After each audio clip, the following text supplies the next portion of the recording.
Good morning friends, स्वागत है आपका आपके अपने YouTube channel study with Ravi Thakur पर। तो चलिए शुरुआत करते हैं आज के द हिंदू एडिटोरियल वोकैबुलरी की। पिछले हफ्ते पूरा हफ्ता मैं एब्सेंट रहा, इसके लिए माफ़ी चाहता हूं और कोशिश मैं करूंगा कि वो वीकली जो पूरा आपका हफ्ता गया है पिछला, वो मैं रिवाइज करवा दूं आपको वीकली वोकैबुलरी में। तो मेरी पूरी कोशिश रहेगी। तो चलिए फटाफट से शुरुआत करते हैं। मैं थोड़ा अस्वस्थ था तो इस कारण मैं वोकैब जो है आपको अपलोड नहीं कर पाया समय से।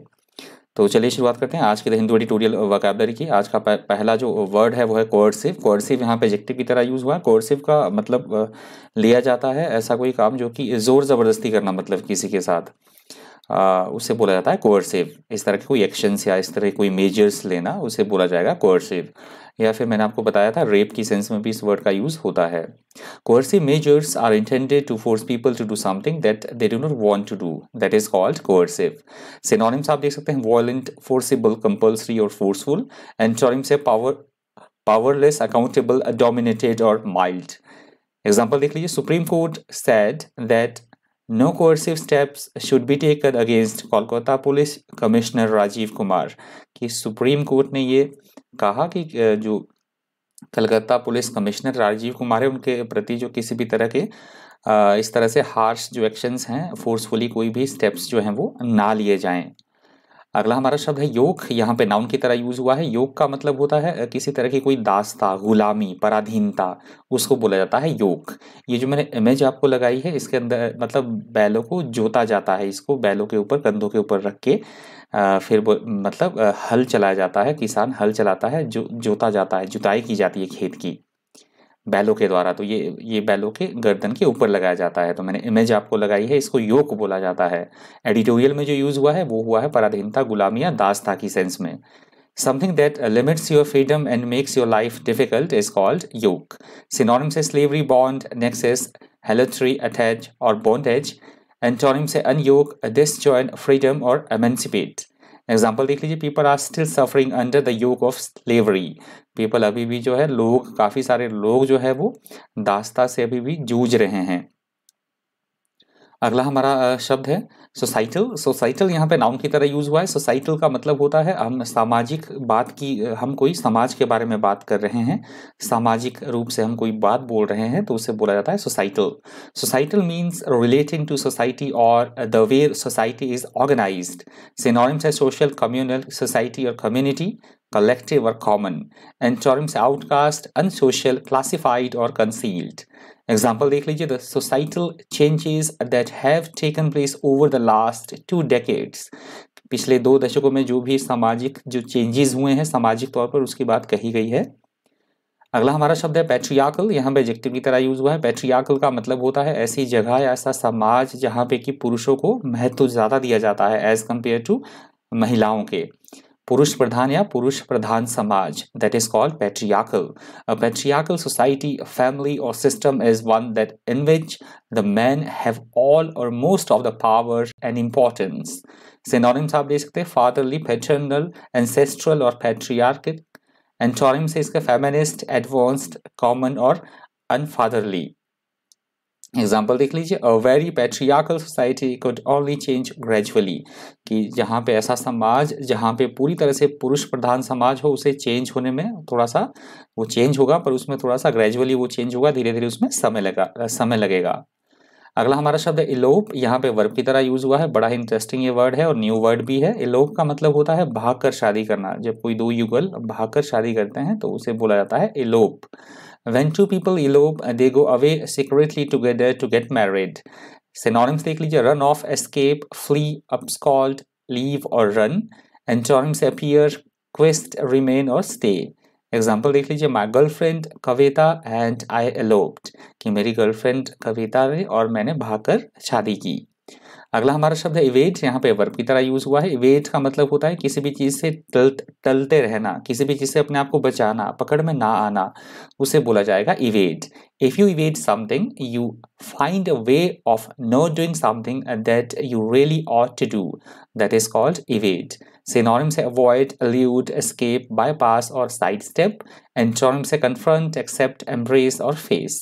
एग्जाम्पल देख लीजिए, I asked her directly but she evaded the question. कि मैंने किसी महिला से कोई क्वेश्चन पूछा डायरेक्टली, प्रत्यक्ष तौर पे, पर उसने उससे बचने की कोशिश की, टलने की कोशिश की। अगला हमारा शब्द है परसिस्ट। यहाँ से दूसरा एडिटोरियल भी शुरू हो रहा है, हेडिंग आप देख लीजिएगा। परसिस्ट का मतलब होता है किसी भी बात पर अडिग रहना, कायम रहना, अड़ जाना किसी बात को लेकर, उसे बोला जाएगा persist. If something undesirable persists it continues to exist. Synonyms आप देख सकते हैं continue, remain, preserve, last, stay और प्रिवेल। एंटोनिम्स है स्टॉप, क्विट, चेंज और एक्सपायर। एग्जाम्पल आप देख सकते हैं contact your doctor if the cough persists, कि तुम्हें डॉक्टर से कंसल्ट करना चाहिए, तुम्हें डॉक्टर को कांटेक्ट करना होगा यदि ये कफ जो है ऐसी ही रहती है, खांसी जो है ऐसी बनी रहती है, तो आपको डॉक्टर को कांटेक्ट करना होगा।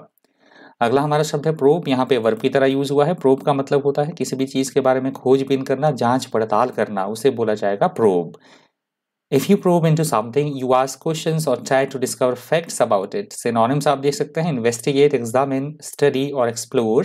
Antonyms absurd, basis, deficient और denial. Example देख लीजिए, the newspapers are now probing into the president's past. कि जो सारे अखबार हैं राष्ट्रपति के जो पास्ट के बारे में है, वो उनके राष्ट्रपति के पास्ट के बारे में वो सारे अखबार जो है वो खोजबीन कर रहे हैं, जांच पड़ताल कर रहे हैं। अगला हमारा शब्द है पर्सनेज। यहाँ पे नाउन की तरह यूज हुआ है। पर्सनेज का मतलब होता है ऐसे व्यक्ति जो कि बहुत ज़्यादा इंपॉर्टेंट हो, ऐसा व्यक्ति बहुत ज़्यादा विशिष्ट या विख्यात हो, उसे बोला जाता है personage. A personage is a very famous or important person. Synonyms है ल्यूमिनरी, सेलिब्रिटी, डिग्नेटरी, नोटेबल और पर्सनैलिटी। एंटोनिम्स है नोबिलिटी, रॉबर्ट, लूजर और लाइटवेट।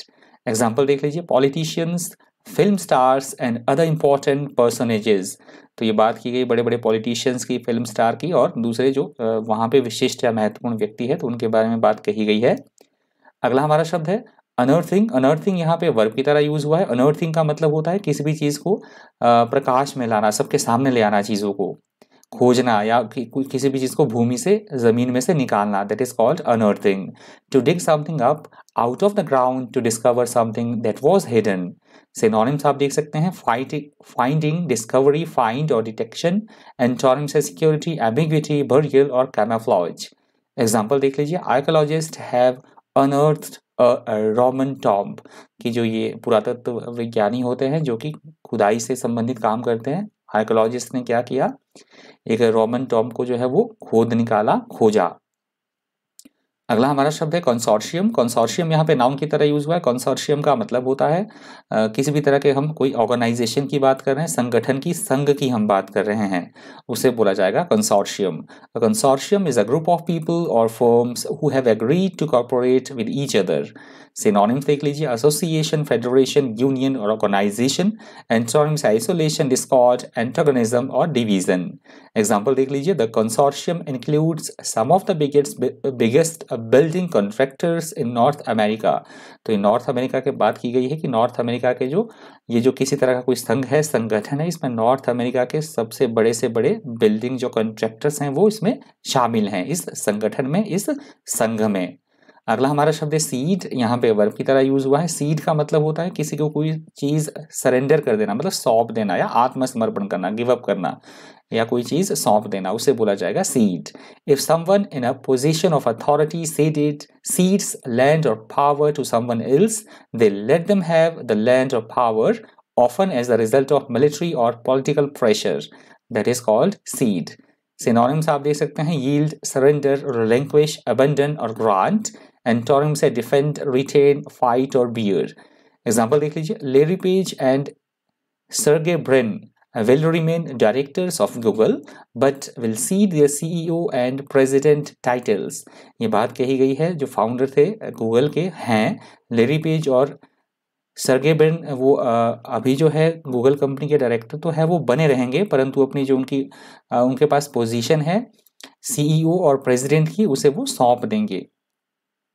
अगला हमारा शब्द है स्टोन वॉल। यहाँ पे वर्ब की तरह यूज हुआ है। एडिटोरियल में ये वर्ड यूज हुआ है स्टोन वॉलिंग करके।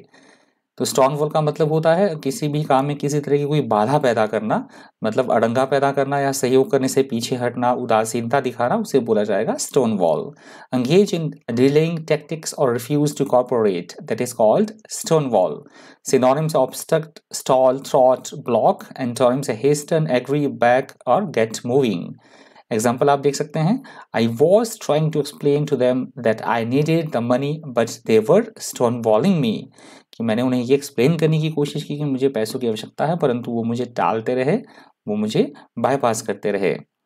अगला हमारा शब्द है stick to guns. Stick to guns यहाँ पे फ्रेज की तरह यूज हुआ है। इसका मतलब होता है अपनी बात पर डटे रहना, अड़े रहना, उसे बोला जाएगा स्टिक टू गन्स। मतलब अपने ओपिनियंस को, अपने बिलीव्स को चेंज ना करना, that is called stick to guns. To refuse to change your beliefs और एक्शंस। एग्जाम्पल देख लीजिए, my parents didn't want me to be an actor but I stuck to my guns, कि मेरे parents ये बिल्कुल भी नहीं चाहते थे कि मैं एक कलाकार बनूं, एक्टर बनूं, परंतु मैं अपनी बात पर अड़ा हुआ था, मैं अडिग था। अगला हमारा शब्द है इनेविटेबली। इनेविटेबली यहाँ पे एडवर्ब की तरह यूज हुआ है। इनेविटेबली का मतलब होता है ऐसी कोई चीज जो कि होकर ही रहेगी, बहुत ज्यादा संभवतः, अनिवार्य रूप से, अपरिहार्य रूप से, या निसंदेह कोई चीज जो होकर ही रहनी है, उसे बोला जाएगा इनेविटेबली। If something will inevitably happen, it is certain to happen and cannot be prevented or avoided. Synonyms आप देख सकते हैं, necessarily, unavoidably, inescapably, needs और surely. Antonyms avoidably, dimly, although और anyway. Example देख लीजिए, technological changes will inevitably lead to unemployment. अब ये मतलब इसमें कोई शक नहीं है कि अगर टेक्नोलॉजिकल जो चेंजेस होंगे, जिस तरह से चेंजेस हो रहे हैं टेक्नोलॉजी में, तो उससे जो है बेरोजगारी बढ़ेगी, इसमें किसी भी तरह का कोई शक नहीं है। अगला हमारा शब्द है अनसब्सटेंशिएटेड। अनसब्सटेंशिएटेड यहाँ पे एडजेक्टिव की तरह यूज हुआ है। अनसब्सटेंशिएटेड का मतलब होता है ऐसी कोई बात जो कि एकदम निराधार हो, जिसमें बिल्कुल भी किसी तरह की प्रामाणिकता ना हो, उसे बोला जाता है unsubstantiated. A claim, accusation or story that is unsubstantiated has not been proven to be valid or true. Synonyms आप देख सकते हैं, अनफाउंडेड, ग्राउंडलेस, बेसलेस और unsupported, unproven. Antonym certain, hard, solid, valid और जेन्युइन। एग्जांपल देख लीजिए, I do object to their claim which I find totally unsubstantiated, कि मैंने उनके किसी तरह के कोई लोग दावे कर रहे थे तो मैंने ऑब्जेक्ट किया, जो कि मुझे बिल्कुल से क्या लगा, निराधार लगा, अप्रमाणित लगा। अगला हमारा शब्द है बिहोव। यहाँ पे वर्ब की तरह यूज हुआ है। बिहोव का मतलब होता है ऐसी कोई चीज जो कि योग्य हो, किसी चीज के योग्य होना, उपयुक्त होना, ठीक होना, आवश्यक होना, उसे बोला जाएगा behove. If it behoves you to do something, it is right, necessary or useful for you to do it. Synonyms हैं आपके इसके, benefit, be suitable for, suit और बी नेसेसरी। एंटोनिम्स है बैड, क्रूक, इविल और ghastly. Example देख लीजिए, it behoves us to think of these dangers, कि इस किसी चीज़ ने हमें इसके उपयुक्त बनाया कि हम इन खतरों के बारे में जो है वो सोच सके, इसके उपयुक्त हमें किसी चीज़ ने बनाया। अगला हमारा शब्द है इम्पेडिमेंट। यहाँ पे नाउन की तरह यूज हुआ है। इम्पेडिमेंट का मतलब होता है किसी भी काम में किसी तरह की कोई अड़चन पैदा करना, बाधा पैदा करना, विघ्न पैदा करना, अवरोध पैदा करना। या मैंने आपको बताया है बहुत बार कि यदि कोई व्यक्ति जो बोल नहीं पाता, जिसे बोलने की प्रॉब्लम हो, जो हकलाकर बोलता हो, उसे भी बोला जाएगा impediment. Something that is an impediment to a person और thing makes their in movement, development और प्रोग्रेस डिफिकल्ट। सिनोनिम्स आप देख सकते हैं, हिंड्रेंस, ऑब्स्टेकल, ऑब्स्ट्रक्शन और handicap. Antonyms advantage, help, benefit और एड। एग्जाम्पल आप देख सकते हैं, he was satisfied that there was no legal impediment to the marriage. किसी व्यक्ति की बात हो रही है कि उसकी शादी में किसी भी तरह की कोई लीगल इम्पेडिमेंट नहीं थी, कोई बाधा अड़चन नहीं थी, तो इसलिए वह संतुष्ट था एकदम से, बिल्कुल वो बेफिक्र था। तो ये वर्ड आज के द हिंदू ट्यूटोरियल वोकैबुलरी का अंतिम शब्द था इम्पेडिमेंट। तो फटाफट से रिवीजन कर लेते हैं कि आपने कितना सीखा है। फटाफट से आप देख लीजिए कितना आपको आया जो मैंने आपको पढ़ाया है। तो चलिए शुरुआत करते हैं अपने रिवीजन की।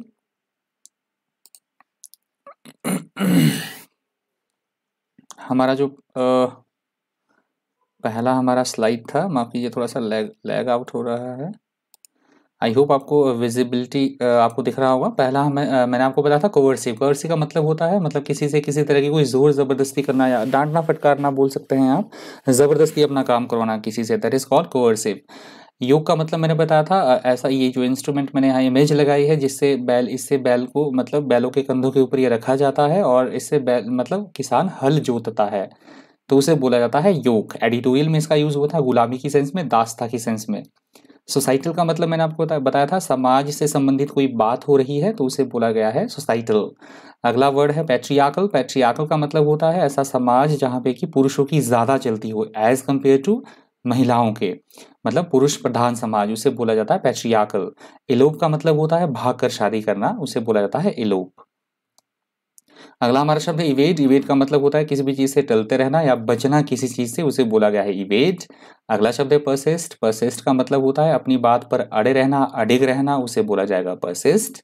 अगला शब्द है प्रोब। प्रोब का मतलब होता है किसी भी चीज के बारे में खोजबीन करना, जांच पड़ताल करना, उसे बोला गया है प्रोब। अगला शब्द है पर्सनेज। पर्सनेज का मतलब होता है ऐसा व्यक्ति जो कि बहुत ज्यादा इंपॉर्टेंट हो, बहुत ज्यादा विशिष्ट हो, उसे बोला जाता है पर्सनेज। अगला शब्द है अनअर्थिंग। अनअर्थिंग का मतलब होता है कोई सीक्रेट है तो उसको रिवील करना, सबके सामने ले आना, उजागर कर देना किसी चीज को, या मैंने आपको बताया था जमीन के नीचे से कुछ निकालना या खुदाई करना, इस तरह से, उसे बोला गया है अनअर्थिंग। अगला हमारा शब्द है कंसोर्शियम। कंसोर्शियम का मतलब होता है किसी भी तरह का कोई संगठन या संघ, उसे बोला गया है कंसोर्शियम। अगला शब्द है सीड। सीड का मतलब होता है किसी को कोई चीज सौंप देना, वो अथॉरिटी भी हो सकती है, पावर भी हो सकती है, या फिर आत्मसमर्पण कर देना, दैट इज कॉल्ड सीड। अगला शब्द है स्टोन वॉलिंग। स्टोन वॉलिंग का मतलब होता है किसी भी तरह की कोई बाधा पैदा करना, किसी के काम में रुकावट पैदा करना, दैट इज कॉल्ड स्टोन वॉलिंग। अगला शब्द है स्टिक टू गन्स। इसका मतलब होता है अपने विचारों पर, अपने बिलीव्स पर, अपनी बातों पर अड़े रहना, किसी की भी ना मानना, उसे बोला गया है स्टिक टू गन्स। अगला शब्द है इनेविटेबली। इनेविटेबली का मतलब होता है ऐसी कोई चीज, ऐसी कोई बात जो कि होकर ही रहेगी, जिसे टाला ना जा सके, जिससे बचा ना जा सके, अवश्यंभावी, अपरिहार्य, उसे बोला जाएगा इनेविटेबली। अगला हमारा शब्द है अनसब्सटेंशिएटेड। अनसब्सटेंशिएटेड का मतलब होता है ऐसी कोई चीज जो कि बिल्कुल एकदम प्रमाणित ना हो, मतलब झूठी हो, निराधार हो, ऐसी कोई बात, उसे बोला जाता है अनसब्सटेंशिएटेड। अनसब्सटेंशिएटेड। अगला शब्द है बिहोव। बिहोव का मतलब होता है किसी बात की उपयुक्तता होना, कोई बात कितनी सुटेबल है, कोई ठीक है कितनी बात, उसे बोला गया है बिहोव। और आज के द हिंदू ट्यूटोरियल वोकैबुलरी का अंतिम शब्द था इम्पेडिमेंट। इम्पेडिमेंट का मतलब होता है किसी भी काम में किसी तरह की कोई बाधा या रुकावट, कोई अड़चन, उसे बोला गया है इम्पेडिमेंट। तो आई होप आपको सेशन यूजफुल लगा होगा, इन्फॉर्मेटिव लगा होगा। प्लीज़ वीडियो को लाइक कर दीजिएगा, हो सके तो ज़्यादा से ज़्यादा शेयर भी कर दीजिएगा। आज के वोकैबुलरी में इतना ही। इसी तरह के इन्फॉर्मेटिव वीडियोज़ के लिए बन रही है चैनल पर। Thank you, thanks for watching.